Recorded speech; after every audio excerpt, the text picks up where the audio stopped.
Good morning, beautiful being. It is great to be with you here, late, on purpose, not by accident, but here with you. I'm so glad to be here with you. It is still blowing, not quite a gale outside. It is windy and noisy out there. I did take a picture of something in the back garden that I wanted you to see, so I hope you catch that at some stage. But we're starting with rocks, because rocks you cannot fail to enjoy no matter the weather. So this, and yeah, you can see it's shiny. This is a piece of mica. See the layers? Mica grows in layers. And this is from Tarangire Safari Park, somewhere in Tanzania, I think. And it's shiny and sparkly, and they actually mine it and make it into tiles. You can imagine that. G'day, beautiful. Lovely to see you. And I had a friend who went for a safari in Africa, and I asked him to bring me back some rocks if there were any that wanted to come back. Oh, Mimi, it's you. Hello. Haven't worked out, the little faces that I see. I can't always remember who you are, but it's lovely to see you. And I get better at remembering. So this is from Africa, and it wanted to come and sparkle with us today. So, something else that is sparkly, and good morning everybody as you come on. I love to welcome you. I don't always know who you are, but I'm just blessed that you share your time with me. This is pyrite, right? Iron pyrite. If you strike it with flint, you get a spark. Hi, Laura! And that's why it's called iron pyrite, because you can use it to light a fire. And this actually, I've probably noticed it before, but not really made a fuss about it. There's a little piece of calcite growing there. Calcite and pyrite often grow together. And quartz and pyrite often grow together. Maybe I'm getting myself mixed up there. It's interesting because this is a kind of a gnarly piece, but you can see there are some square crystals embedded in it. So that's quite lovely. Everything has structure and pattern, whether you can see it or not. Last but not least, because we've got all gnarly, sparkly things today, this is quartz. And hello everybody, I can see you're still jumping on. It's lovely to have you share with us. So yes, it's quartz. It's actually slightly pink. Abigail, good morning. Lovely to see you. And oh look, you can see there are these shapes vaguely. Hopefully you can see if I hold it still and the camera gets really clear. There are shapes, there are these impressions. There, you can see them really, really well. I've never seen anything else like this. And I know I've told the story before. These ones are really complex and beautiful. It took me ages to figure out that this quartz has probably grown in the presence of native gold, because the only place that you get these shapes, and you can't really see, but if there's a square, it's like there's a square and there's a smaller one and a smaller one. They're like the little pyramids in Mexico. And triangles, and every shape has its little, like Russian dolls stacked in. And the only place you get those shapes is with native gold. When gold is growing unobstructed, it makes those shapes. So there was gold, and then there was quartz, and we know that gold and quartz go together. And then the gold must have got washed out by a really acidic solution, because I believe it dissolves in acid. And we have this left. And it is the record of what was growing there. So it's a fabulous crystal. I love that you can see the imprint of something that's no longer there in it. It's also, like you can see, it's really transparent. You can see straight through it. It's a beautiful thing. So it's lovely to be with you. It is our Pain Point Wednesday. Hi, Mike. Lovely to see you.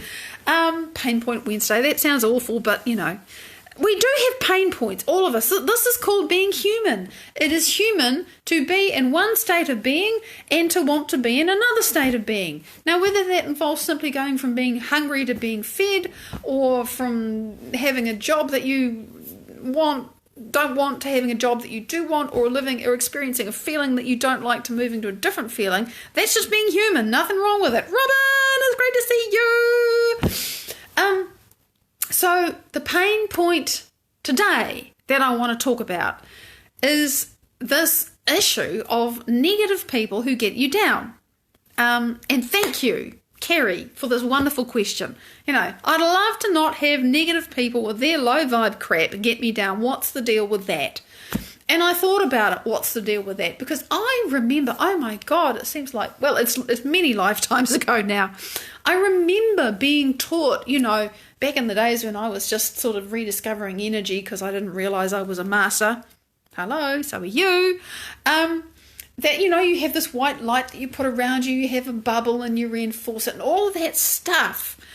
And, that was what we used to get taught about how to protect yourself from negative energies. And it's like, no, I just don't know. That's just not what works for me now. And many reasons. Because what? You mean I have to protect myself? I'm not strong enough in myself to simply turn up my light? As soon as you have light, the darkness buggers off. Anyway, so how to, and that was 30 years ago that I was learning that stuff, or whenever it was. Not quite 30 years ago. So how do you deal with really negative, difficult people? And the thing I thought about it is if they're criticizing you, if they're dumping shit on you, that only gets to make you feel bad if you accept, believe, and surrender to what they're saying, or to their non-verbal communication, to what they're transmitting to you. Let's get really, generic here.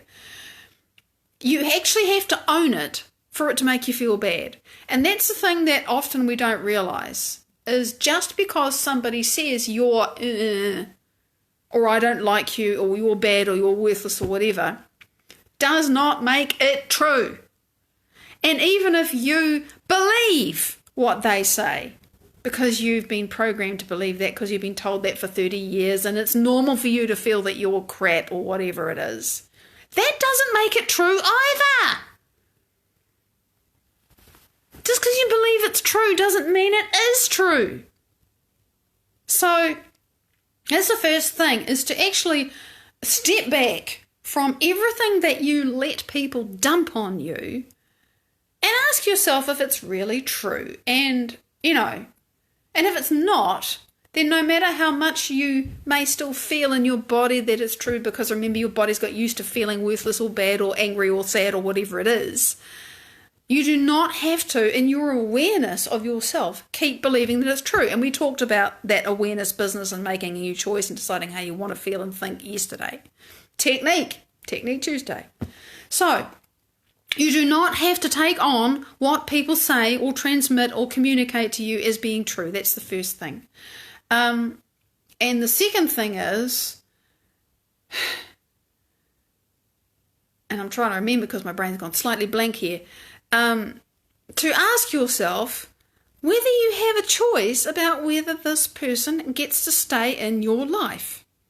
Now, if you're in a working situation and it's your boss or a colleague or whatever, clearly you can't just say politely or impolitely, piss off, shut up, stop that. Although sometimes that's actually appropriate. Depends. You can't necessarily just leave your job because you have a mortgage or you have children or you have, you need to survive, right? So you don't have the option to physically remove yourself from the source of that bullshit. That's one situation. But many of us actually unconsciously think that we have no choice about staying around negative people or letting negative people stay around us. Au contraire. A lot of the time we do. We just think we don't. We just think, but I can't. And so you can say, but I can't because. I can't leave that person because. Well, write it down. Why? Really? How many of those things are just because you think, if I did that, XYZ would think this about me? Okay, so they'd think that about you. Is that a really good reason to continue living in a pile of crap? I'm being a little bit, general here. But really, do you have a choice about whether you continue to allow negative people to be around you?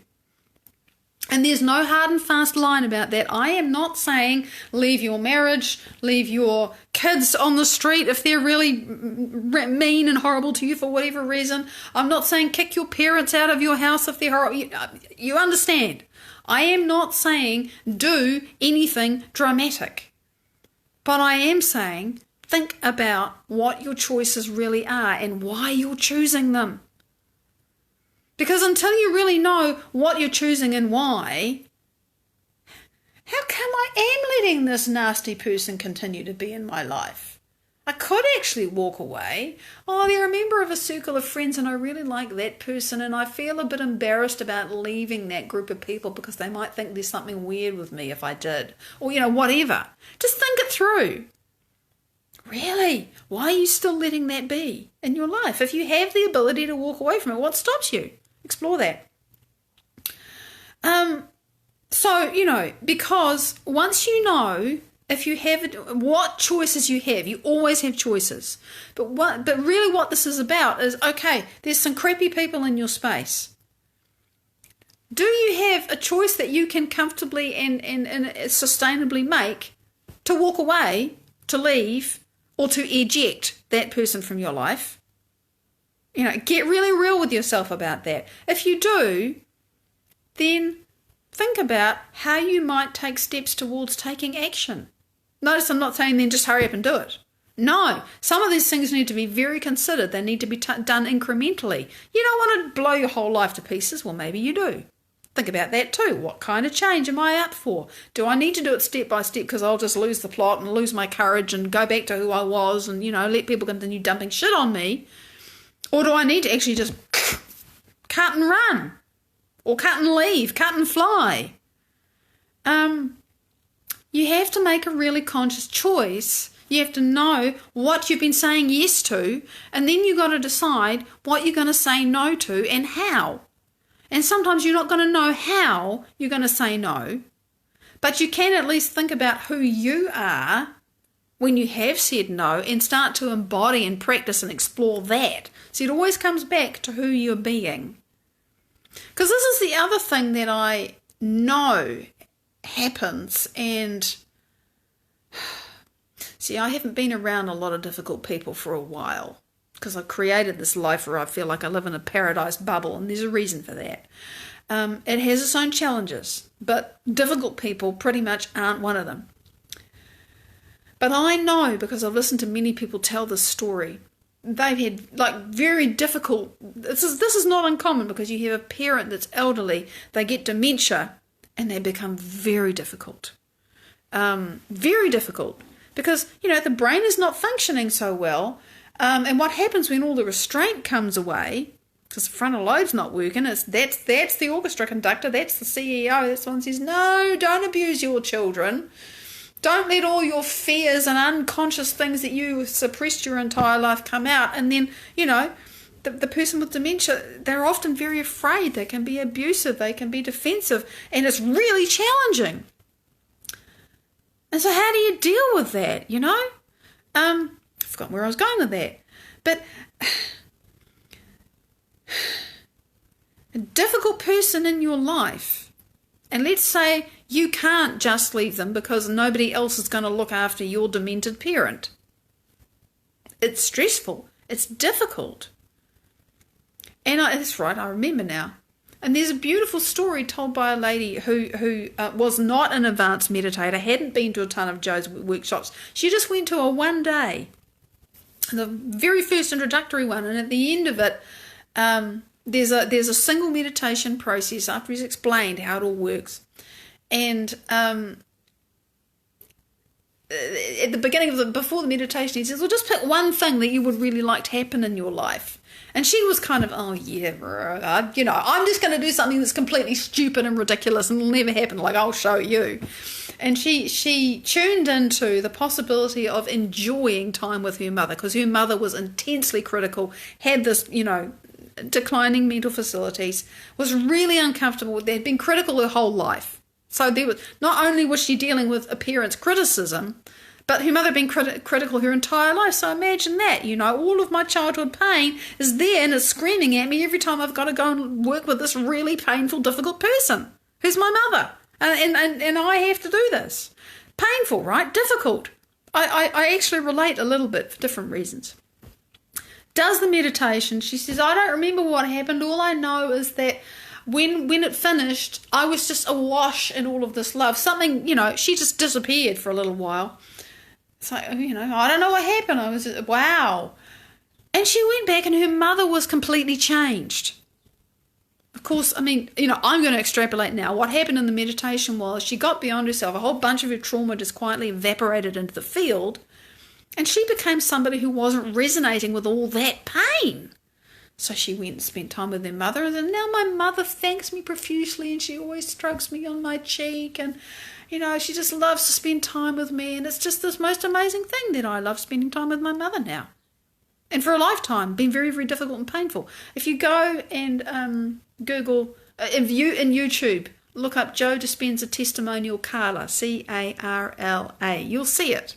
It's a beautiful story. It really happens. It's not the only one. When we change ourselves into the person that simply isn't the person who was abused, or isn't the person who feels worthless, or isn't the person who feels shy, or isn't the person who feels underpaid, unappreciated, resentful. When you simply stop being that person, the other people around you just don't react or respond or behave around you the way they used to. And it can be like flipping a switch. More often it happens gradually. As you show up as different, you show up as a different person because you've realized, hang on a minute, I've been continuing to choose to be around these people. Oh my God, I feel so worthless inside myself that I actually need people to be critical of me to reinforce my sense of low self-worth. That's actually what we do, by the way. We think, oh my God, those people are so horrible. Why are they so mean to me? What did I do? You didn't do anything. It's who you're being. And you don't know that you're being like that because it's normal to you to feel, small and scared and like people dump shit on you all the time. This was me. Oh God, it was me. I remember my last corporate job where I was for 6 years. It was a real growth. It was a manifestation. It was perfect. It was amazing how it happened. And I worked there for a number of years with really lovely people who were, in charge of me. But I remember distinctly that it took about 2 years being in that space before one of my immediate colleagues that was working with me could call me, oh, Maddie, and I wouldn't immediately think, what have I done wrong?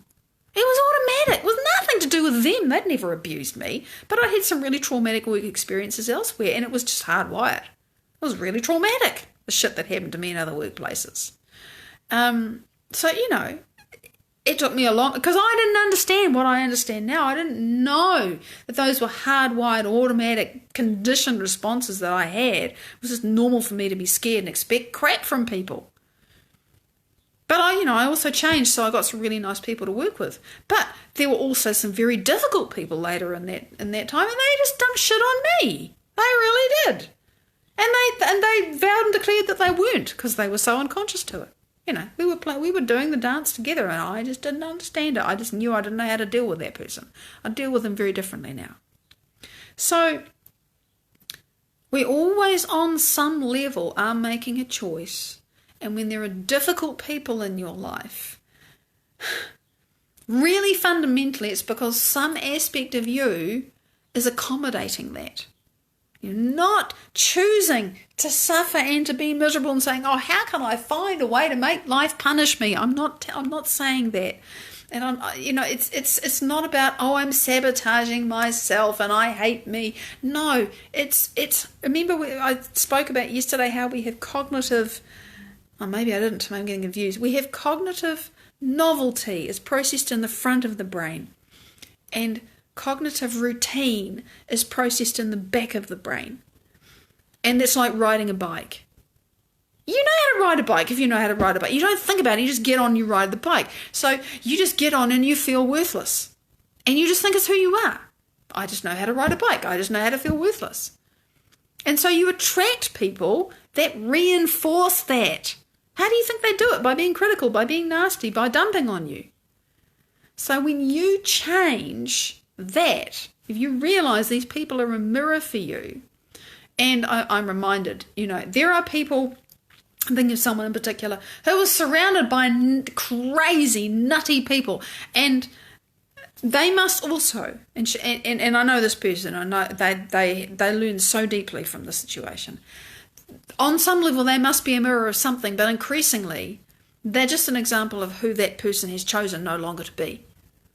And the challenge is for that person to continue to be who they are choosing to be in the presence of that crap, which they do not presently have the choice to leave. They're working on it. So we can't use our circumstances and the people and whatever else it is, the relationships, the job, the health condition, as an excuse to say, oh, well, I feel like this because of X, Y, Z. More accurately, XYZ is there because I've been feeling like this and thinking like this for so long that I've created it, but I didn't know that I was doing it. So, to get back to the topic, if there are people, low vibration people around you, you don't have to accept what they say. You don't necessarily have to be with them, but even if you do, and I haven't talked about this much because I talked about it yesterday. If you choose to be somebody other than the person that they are being horrible to, and that person that they've been accustomed to being horrible to because that person was used to having people being horrible to them, simply doesn't exist anymore because you've become somebody else, they're going to look at you and think, who are you? And they'll either go away or they'll change their behaviour because now you're somebody else. So I hope that makes sense. I've not talked about the how-to. I did that yesterday and Monday. Yesterday. I did that yesterday. It really is about choosing who you are going to be. We have to do it independent of our circumstances, but when we do, our body, our mind, our circumstances catch up with who we are choosing to be. And that's what I wanted to say. Thank you for your wonderful questions. Remember that Friday, I'm after your success, progress, attempt. I got some feedback stories. I don't care if this is one line. I want to know how you've got on with all this stuff because we'll learn together. You get feedback. You fall over, you get feedback, you stand up. I want to do that on Friday. Thanks so much for participating with me. Big, big love. I'll see you tomorrow. Bye-bye.